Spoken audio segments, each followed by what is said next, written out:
Himachal monsoon, विनाशकारी monsoon में गई 404 की जान, सैकड़ों घायल, कई लापता, करीब 45,000 करोड़ की हानि। हिमाचल प्रदेश में विनाशकारी मानसून के मौसम में 20 जून से अब तक 404 लोगों की जान जा चुकी है।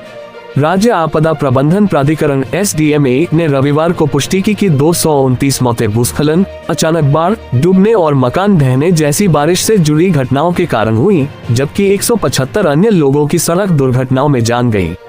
SDMA ने विनाश के पैमाने को अभूतपूर्व बताया और कहा कि पहाड़ी राज्य भर में हजारों घर, खेत और सार्वजनिक संपत्तियां क्षतिग्रस्त हो गई हैं। अब तक कुल अनुमानित नुकसान 4,48,905.58 लाख रुपये, 44,890 करोड़ रुपए से अधिक है।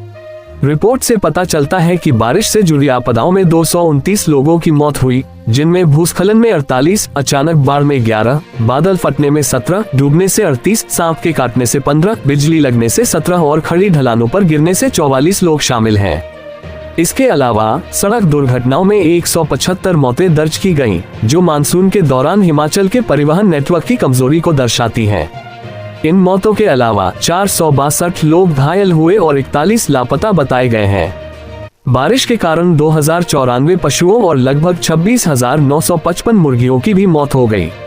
सार्वजनिक संपत्ति को मानसून के कहर का भारी नुकसान उठाना पड़ा है। सड़कों, बिजली आपूर्ति लाइनों, जल योजनाओं, स्वास्थ्य सुविधाओं और स्कूलों को भारी नुकसान पहुंचा है। बिजली और जलापूर्ति सेवाओं को भी भारी नुकसान हुआ है। रविवार शाम तक 373 वितरण ट्रांसफार्मर खराब हो गए थे, जिससे प्रभावित जिलों में हजारों लोग बिजली के बिना रह गए, जबकि क्षतिग्रस्त पाइपलाइनों और अवरुद्ध पहुंच के कारण 188 जलापूर्ति योजनाएं बाधित हुई।